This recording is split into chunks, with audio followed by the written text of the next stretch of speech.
Well, good afternoon, and thank you very much for joining me at BBRC Britain and English. Well, today we're going to talk about the city of Oxford. Now, last week we did talk about London, and people wanting to visit London may want to know about the sites down there. Well, today we'll talk about Oxford and the different sites in and around the city of Oxford. Now, from personal experience, I would recommend you possibly allow at least a day to visit Oxford. And if you're coming from London, certainly a day. But if I were you, I would also suggest perhaps, depending on interest, staying for 2 or 3 days, especially if you want to visit museums, the shopping centre and the local sites, perhaps a few walks, the local scenic bus trips as well. And of course, there are some sites outside the city. Now, I'm going to talk a little bit about the city now and the sites you can visit and perhaps you'll be able to decide what you'd like to do out of the suggestions I'm about to make. Well, looking at the Oxford history, the city goes back to Anglo-Saxon times when it was known as Oxenford. The River Thames goes through Oxford and it was granted city status in 1542. Well, the county actually goes back to the 10th century, known for the wool trade, certainly from the 13th century. Later, industry came to Oxford and Morris Motors set up in 1912. Well, Alfred the Great was born in Wantage, not that far away, and the University of Oxford was founded in 1096. The collegiate structure, as we know it today, was set up later. Developed as an institution in later years, in later centuries. But the wool trade certainly gave the area wealth. And Morris Motors from 1912, now it's defunct, but the factory in later years was run by Austin and then Austin Rover and Rover. And nowadays, as from 2001, it makes most of the minis for the world. The iconic Mini. And actually, you might want to see, I have one on the wall here. Just to say, well, it's my birthday a couple of days ago, so perhaps you'll be still celebrating. Well, a vast city centre with various shops, including the well-known John Lewis. There's various shops you might want to visit, and also most places can be walked around and visited, certainly in the town centre, by means of walking around. Bus is not really required unless you want to go out of the city.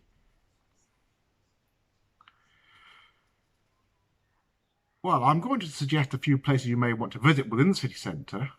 Other than the shops, you've got the quite recent developed Westgate Shopping Centre and other landmarks such as the Oxford Museums. Other places you may like to visit are Radcliffe Camera. Well, that was opened in 1749 and part of the University of Oxford. There we are. Any be interested in the history, the Palladian, architecture, English, Baroque. There we are. The Bodleian Library. There we are. It's a university library, the main research library of the university. One of the oldest libraries in Europe, dating back to 1602. Well, the University Church of St Mary the Virgin. That's off the High Street. Goes back to 1280, and that's parish church in the Diocese of Oxford. Well, also there's the Oxford University Museum of Natural History, otherwise known as the Oxford University Museum. There's the Sheldonian Theatre, designed by Sir Christopher Wren, also designed St Paul's Cathedral. And that's neoclassical architecture. Oxford Botanic Gardens and Arboretum, about a 5-minute walk from the city centre. The oldest botanic garden in the country, dating back to 1621. As a physique garden with plants for medical research, with today 500 different plant species. There we are. And the Ashmolean Museum ancient and modern artworks dating back to 1845.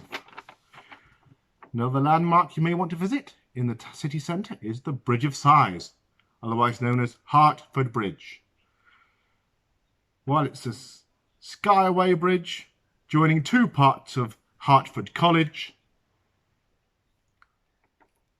well, it's over New College Lane in Oxford, opened in 1914, and I can tell you there is slight rivalry here with that bridge with Cambridge, because it was really only built because I think possibly, as the folklore goes, Oxford weren't happy about the competition with Cambridge, so they built a bridge. But of course the Cambridge Bridge, which looks very similar, is actually over the river, whereas this one is over, as I say, New College Lane, so it's over a road quite close to Bodleian Library and Radcliffe Camera, so you can look at it at the same time as visiting those two places. One other place to visit, the History of Science Museum, Broad Street in Oxford. Collection of scientific instruments from the Middle Ages, there we are, and goes back to the 10th century. Also known as the Old Ashmolean Building. Anybody interested in shopping, in quaint little shops, and a market will be interested in the covered market. It's just the market known locally, no doubt. Goes back to 1774. Pitt Rivers Museum, South Park Road, another landmark. A cornucopia of ethnographic treasures from various shrines, shrunken heads, etc. Different interesting artifacts there. In this place according to type, so you might find that interesting. Anybody wants to go around the museums, although do allow a bit of extra time, because obviously you may find that these museums you can spend 2 or 3 hours in them and then perhaps go to the local restaurant, so therefore it would, like I say, there'd be more than a day trip most likely. Also, you've got Modern Art Oxford, Dynamic Contemporary Arts Gallery on the High Street, City Artery with colleges and gardens. So there we are, various landmarks on the High Street as well, with the various colleges there, the landmarks there of it. Port Meadow, Oxford, there we are. Large meadow of common land, open common land, there we are, near the River Thames. And by the way, the River Thames does go through Oxford. The Headington Museum of Oxford, there we are. The Story Museum, Divinity School. A few other places there to visit. Christchurch Meadow, Carfax Tower from the 12th century. Oxford Town Hall, and also if you want to go further out of Oxford, you may want to go to Woodstock, because there you will find Blenheim Palace, the ancestral home of Sir Winston Churchill, and that's about a 35 to 40 minute bus trip out of Oxford. There we are. You catch the S3, you can catch from the station or the city centre every half an hour. And you've also got the local bus sightseeing trip, the open top bus, for a sightseeing tour of the city for an hour.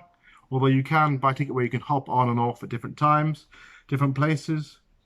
There the open top bus. And also there are various walking tours around the city, giving various information about the various landmarks and the historical interest there. So that's Oxford for you. And well, I would say well worth a visit. And certainly allow yourself a good time to go there. Possibly about an hour's ride on the train out of London.